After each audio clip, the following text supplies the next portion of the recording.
तो Punjab state power corporation limited में काफ़ी सारी वैकेंसीज निकली है असिस्टेंट लाइनमैन की पोस्ट के लिए।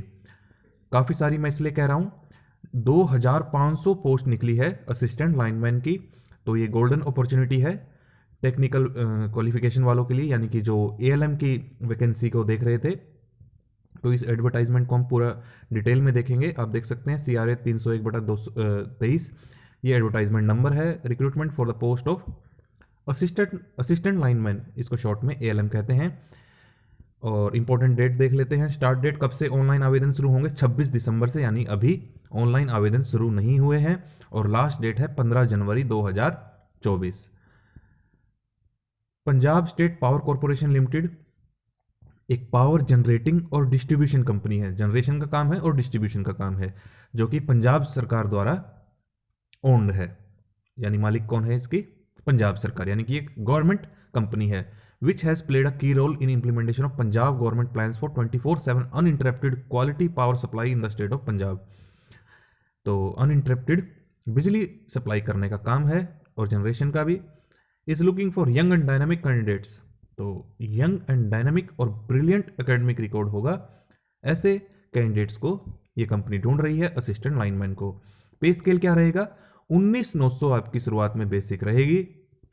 प्रोबेशन 3 साल का रहेगा और as per instruction issued by government from time to time. फिलहाल के लिए 3 साल मानकर चलिए। इसमें इंपॉर्टेंट एक नोट लिखा है, during the probation period mention in the offer of appointment और extended probation period whichever is more, newly appointed candidates shall be paid minimum admissible pay only as per Department of Finance Personnel 1 branch Chandigarh letter number इतना dated इतना, and it will not include any grade pay, dearness allowance and annual increment or any other allowance except the TA and medical reimbursement if any as per the entitlement of the post held by such candidate। तो देखिए इन्होंने एक ये department of finance का notification coat किया है यहाँ पर और कहा है कि जो आपका प्रोबेशन पीरियड होगा उस दौरान आपको केवल मिनिमम बेसिक पे दी जाएगी। इसके अतिरिक्त कोई भी अलाउंसेस नहीं दिए जाएंगे। अगर दिए जाएंगे तो सिर्फ टीए दिया जाएगा और मेडिकल रिइंबर्समेंट दी जाएगी और बेसिक पे। इसके अलावा जैसे कि महंगाई भत्ता, सालाना इंक्रीमेंट जो होता है या अदर कोई अलाउंस है, इलेक्ट्रिसिटी अलाउंस है, वो सब आपको नहीं दिए जाएंगे। HRA है, ये सब कुछ नहीं दिया जाएगा। However, in case of appointment of candidate already in service of PSPCL, their pay shall be protected if the minimum admissible pay in the offer of appointment is lower than the pay actually drawn by them on the post they actually hold lien। तो ऐसा है जैसे मान लीजिए कोई candidate पहले से ही PSPCL में कार्यरत है, अगर वो अप्लाई करता है और सेलेक्ट हो जाता है और उसकी सैलरी मान लीजिए 30,000 है और अब हम बात कर रहे हैं 19,900 की, तो उसकी जो पे है प्रोटेक्ट की जाएगी और उसे उतने ही भत्ते दिए जाएंगे। लेकिन but they will not be given any increment और allowance except T and medical reimbursement during the probation period. लेकिन उसे अलाउंसेस और इंक्रीमेंट नहीं मिलेगा, टीए और रिइंबर्समेंट मेडिकल का मिलेगा प्रोबेशन पीरियड के दौरान। तो जैसा मैंने आपको बताया 2,500 वैकेंसीज है, काफ़ी सारी वैकेंसीज है, गोल्डन अपॉर्चुनिटी है ये, इसे मत छोड़िएगा। और कैटेगरी वाइज बाइफर्केशन आप देख लीजिए, जैसा कि आपको पता है पंजाब में वुमेन्स के लिए भी रिजर्वेशन है। तो जनरल कैटेगरी की 849 पोस्ट है टोटल, जिसमें से 240 महिलाओं के लिए आरक्षित है। EWS के लिए 250 टोटल, जिसमें से 75 महिलाओं के लिए आरक्षित है पंजाब की। ऐसे ही आप कैटेगरी वाइज बाइफर्केशन आगे देख सकते हैं। टोटल 2,500 हो गई, उसमें से 837 महिलाओं के लिए आरक्षित है। The candidates are advised to read it carefully before filling up online application, as category subcategory once filled up cannot be changed to any other category. Category once filled will be considered as final and no benefit of other category subcategory will be admissible later on। तो ये जो भी आपकी जिस भी category से आप belong करते हैं, general, SC, BC, ESM, PWD, जिस भी कैटेगरी से आप बिलोंग करते हैं, सही से भरिएगा, दोबारा से आपको मौका नहीं मिलेगा, ना ही एडिट कर पाएंगे। It is further inform that the candidature of such candidate who applies under wrong category will be rejected without giving any further notice. और हो सकता है आपका रिजेक्ट भी कर दिया जाए। Company reserve the right to increase और decrease the number of post as indicated above और cancel the entire partial recruitment against the said recruitment, make any change in condition. तो देखिए ये वैकेंसीज बढ़ाई घटाई जा सकती है, रद्द भी की जा सकती है, वो कंपनी के ऊपर डिपेंड करता है। एलिजिबिलिटी की बात करते हैं, इंपॉर्टेंट पॉइंट है 10वीं पास हो, मेट्रिकुलेशन पास हो या फिर उसके समकक्ष जिसको 10वीं पास का दर्जा दिया गया हो, ऐसी कोई डिग्री हो, एंड नेशनल अप्रेंटिसशिप सर्टिफिकेट भी आपके पास हो, कौन से ट्रेड में, लाइनमैन ट्रेड में, और किसी ट्रेड में नहीं चलेगा क्योंकि पोस्ट ही लाइनमैन की है। The candidates who possesses higher education that is degree diploma in electrical engineering will be considered only if they have minimum qualification that is national apprenticeship certificate. तो देखिए किसी के पास अगर हायर क्वालिफिकेशन है लेकिन फिर भी उसे नेशनल अप्रेंटिसशिप सर्टिफिकेट उसके पास जरूर होना चाहिए लाइनमैन ट्रेड में। Candidate must have passed NSE in lineman trade up to last date of submission registration of online application, यानी कि 15 जनवरी 2024 से पहले पहले पास हो आपका ये अप्रेंटिसशिप का सर्टिफिकेट। नॉलेज ऑफ पंजाबी, अब देखिए ये बहुत इंपॉर्टेंट पॉइंट है पंजाब सरकार की इस भर्ती में। तो अदर स्टेट वाले कैंडिडेट्स जो हैं काफ़ी सारे उन्हें प्रॉब्लम होने वाली है क्योंकि यहाँ पर मांग ली है नॉलेज ऑफ पंजाबी और इसी का एग्जाम भी होगा।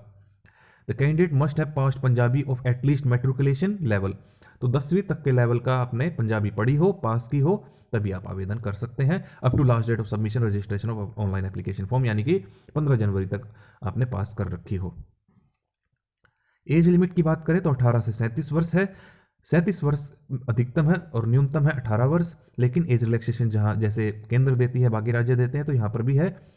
SC और BC के लिए 5 साल है, यानी कि 37 + 5 42। SC ex serviceman self physically handicap, तो जिस भी कैटेगरी में आप फॉल करते हैं आपको उतनी रिलैक्सेशन मिल जाएगी। जैसे डी पॉइंट में लिखा in case of following the upper age limit shall be 40 years, तो 37 नहीं 40 ईयर्स होगी। किसके केस में, widow, women who are legally separated from their husband और हैव बीन डिवोर्स्ड, ऐसे ही आप आगे देख लीजिए।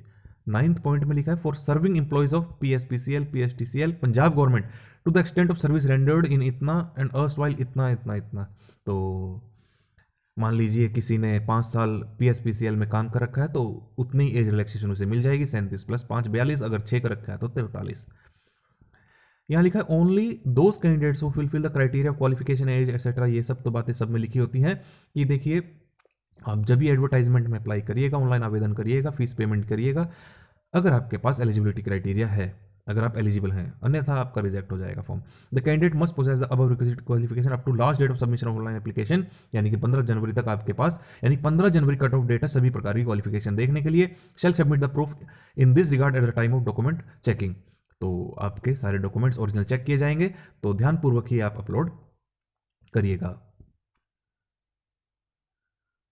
कैंडिडेट्स हु हैव अपीयर्ड और आर अपीयरिंग, तो देखिए ये भी क्वेश्चन काफ़ी बार कमेंट में पूछा जाता है कि मैं अभी अपीयरिंग हूँ, ग्रेजुएट हूँ या 10वीं में अपीयरिंग हूँ।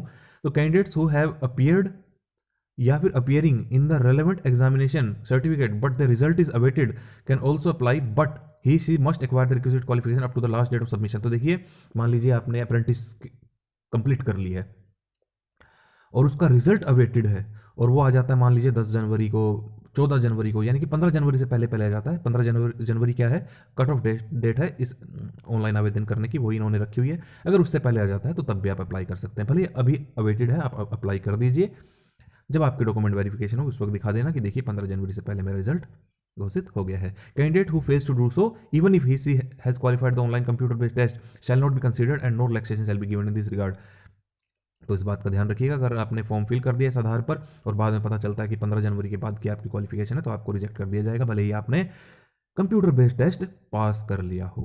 The candidate whose result has been declared recently and the certificate is yet to be issued then the date of declaration of result shall be considered as date of completion, then the date of declaration of result shall be considered date of completion of his that qualification, however candidate have to submit proof। तो देखिए candidate whose result has been declared, तो result declare हो गया है लेकिन certificate आपके घर नहीं पहुंचा है, अभी इशू नहीं हुआ है, तो रिजल्ट डिक्लेयर की डेट को ही आपकी क्वालिफिकेशन कंप्लीशन मांग लिया जाएगा कि आपने पास कर लिया कक्षा और आप फॉर्म अप्लाई कर दीजिए। बाद में जब आपकी डॉक्यूमेंट वेरिफिकेशन होगी तो आप प्रूफ सबमिट कर देना कि देखिए मैंने इस दिन पास कर ली थी। Candidate in their own interest और advise not to wait till the last date, ये मैं हर एक एडवर्टाइजमेंट में बोलता हूँ, इन्होंने यहाँ पर लिख भी दिया है कि लास्ट डेट में रश हो जाता है। वैसे भी 2500 वैकेंसीज है, थोड़ी नहीं है, तो आप समझ सकते हैं जिसने भी पंजाबी पढ़ रखी होगी वो तो सारे अप्लाई करेंगे, तो आप लास्ट डेट का वेट ना करें, पहले ही आवेदन कर दें। ऑनलाइन एप्लीकेशन फीस कितनी भरनी है जब आपको ऑनलाइन आवेदन करना है, तो all candidate except scheduled caste and person with disability category 800 रुपये लगेंगे प्लस 18% GST 144 रुपये, कुल हो गया 944 प्लस बैंक चार्जेस अगर होंगे तो वो भी लगेंगे। बाकी कैटेगरीज के लिए 500 रुपये, 90 रुपये GST यानी कि 18 पंजे 90, 18% हो गया, और कुल हो गया 590, और बैंक चार्जेस जो भी होंगे वो लगेंगे। फीस अगर आपने एक बार पे कर दी तो रिफंड नहीं होगी, और किसी और प्रकार से आपसे फीस नहीं ली जाएगी, केवल ऑनलाइन माध्यम से ही फीस ली जाएगी। रिजर्वेशन तो आपको पता ही है, the reservation of post for reserve categories is applicable for candidates of Punjab domicile only. तो ये तो बात होती है कि जो पंजाब के जितनी भी एज रिलैक्सेशन या रिजर्वेशन मिलता है वो पंजाब डोमिसाइल को ही मिलता है, बाकी स्टेट को जनरल कैटेगरी में कंसीडर किया जाता है। ये सब बातें आप एक बार पढ़ लेना। The category one selected by candidate will not B change, ये मैं आपको ऊपर भी बता चुका हूँ कि जो भी आपकी कैटेगरी है ध्यानपूर्वक सेलेक्ट कीजिएगा। अगर आप SC से हैं, जनरल से हैं, EWS से हैं, जिस भी कैटेगरी से हैं ध्यानपूर्वक सेलेक्ट कीजिएगा। फॉर्म को भरने के बाद सबमिट करने से पहले 2 बार पढ़ें कि देखिए यहाँ पर लिखा है EWS के लिए सर्टिफिकेट एज पर इंस्ट्रक्शन। ये नीचे भी इन्होंने बहुत सारे सर्कुलर दे रखे हैं, ये वैसे आपको पता ही होगा कि कौन कौन से सर्टिफिकेट आपको जरूरी है। अगर EWS का तो आपका लेटेस्ट चले लगेगा। स्कीम ऑफ एग्जाम की बात कर लें तो कैसे आपकी सिलेक्शन होगी। No person shall be appointed to any post in group C, ये तो इन्होंने लॉक आउट कर दिया है। मैं सीधा ही आपको लेकर चलता हूँ कि ये क्या करना चाहते हैं। Based on the above instruction the recruitment computer based test, तो यानी कि कंप्यूटर बेस्ड टेस्ट होगा आपका ऑनलाइन, और 2 पार्ट होंगे उसमें, पार्ट 1 और पार्ट 2। पार्ट 1 में क्या होगा, क्वालिफाइंग टेस्ट होगा जो कि पंजाबी लैंग्वेज का होगा, 50 क्वेश्चन आएंगे। और पार्ट 2 जो कि जिसके आधार पर आपकी मेरिट बनेगी, टेक्निकल क्वेश्चन पूछे जाएंगे, सब्जेक्ट रिलेटेड क्वेश्चंस पूछे जाएंगे 50, पंजाबी लैंग्वेज के knowledge 20, general GK 10, reasoning 10, arithmetic 10। The test of Punjabi language will consist of 50 objective type question यानी कि MCQ बेस्ड होगा, and shall be mandatory qualifying test, and failure to secure a minimum of 50% marks in Punjabi language test will disqualify the candidate for being considered in the merit list. तो आपको part 1 में 50 question आएंगे MCQ, उसमें से 50% marks यानी कि 25 marks compulsory लेने हैं, नहीं तो आप रिजेक्ट हो जाएंगे। पार्ट 2 में ऑनलाइन एग्जाम ही होगा, लेकिन बाइलिंगुअल होगा, इंग्लिश और पंजाबी में। एक्सेप्ट पंजाबी लैंग्वेज, जो 20 क्वेश्चन होंगे वो तो पंजाबी में ही आएंगे, इंग्लिश में नहीं आएंगे। Thus during online examination candidate will have to opt to choose language, तो आपको लैंग्वेज चूज करनी है कि किस में आप क्वेश्चंस देखना चाहते हैं। और 100 क्वेश्चंस होंगे MCQ टाइप के, ऊपर बाइफर्केशन मैंने आपको दिखा दी थी किस में से कितने क्वेश्चंस आएंगे। All the multiple choice question will carry 1 mark for each correct answer, और बहुत ही इंपॉर्टेंट पॉइंट है कि नेगेटिव मार्किंग नहीं है, इस बात का आप खास तौर पर ध्यान रखें। The exam would be of 3 hours, 3 घंटे का समय मिलेगा। Tentative syllabus for online written exam will be uploaded on website in due course, syllabus बाद में अपलोड कर दिया जाएगा। मिनिमम क्वालिफाइंग मार्क्स भी है पार्ट 2 के लिए, जिसके आधार पर आपकी मेरिट बनेगी। जनरल कैटेगरी के लिए 25%, बाकी सभी रिजर्व कैटेगरी के लिए 20%। और रिजर्व कैटेगरी में कौन इंक्लूड होता है आपको पता ही है, EWS, SC, BC, ex serviceman, freedom fighter, sports person with disabilities. If 2 और more candidate secure same marks, अगर मान लीजिए 2 कैंडिडेट के सेम मार्क्स आ जाते हैं तब क्या होगा, then the relative merit shall be determined by their age, where higher age candidate shall be placed at higher merit, तो जिसकी एज अधिक होगी उसको प्राथमिकता दी जाएगी सिलेक्शन में। नॉर्मलाइजेशन, अलग अलग शिफ्ट में एग्जाम होगा तो नॉर्मलाइजेशन भी होगा, ये इनका फॉर्मूला है नॉर्मलाइजेशन का, ये एक बार आप देख लेना। अबाउट द ऑनलाइन टेस्ट क्या होगा, the information regarding the online test, admit card, date, time etcetera, तो www.pspcl.in इस पर आप जाकर समय समय पर देखते रहें, और इसी पर जाकर आपको आवेदन करना है। Firstly the admit card with particulars of the candidate except test centre will be uploaded at least 7 days before the date of exam, 7 दिन पहले अपलोड हो जाएंगे आपके एडमिट कार्ड। टेस्ट सेंटर अलग से होंगे। फाइनल एडमिट कार्ड 3 दिन पहले। तो एग्जाम होने के बाद जो है आपका पेपर भी और आंसर की अपलोड की जाएगी, तो आपको कोई ऑब्जेक्शन होगा तो वो नोटिस में आपको बताया जाएगा कैसे आप ऑब्जेक्शन रेज करते हैं। मेरिट की बात करें तो पार्ट 2 के आधार पर आपकी मेरिट बनेगी। पार्ट 1 आपका क्वालिफाइंग नेचर का है और उन्हें ही कंसीडर किया जाएगा जिसमें मिनिमम क्वालिफाइंग मार्क्स जो मैंने अभी आपको ऊपर बताए वो आने आवश्यक है। डॉक्यूमेंट चेकिंग प्रोसेस बाद की बात है, पहले आप एग्जाम क्लियर कीजिए। ऑफर ऑफ अपॉइंटमेंट भी बाद की बात है, पहले आप सिलेक्शन लीजिए। ट्रेनिंग भी होगी। PSPSCL may depute the selected candidate to undergo training at Technical Training Institute Patiala और any other institute in India. Action against misconduct करिए मत तो बात ही नहीं उठती, ठीक है। अदर टर्म्स एंड कंडीशन ये सब आप पढ़ लेना, बस आप जो है एलिजिबिलिटी क्राइटेरिया के अनुसार आप भर दें, बस यही बात है इसमें। अच्छा, एक और इंपॉर्टेंट बात है जो पहले से कार्यरत है, ये तो आपको पता ही होगा, कैडर कंट्रोलिंग अथॉरिटी से आपको एनओसी लेना, तो वही बात यहाँ पर इन्होंने लिख दी है।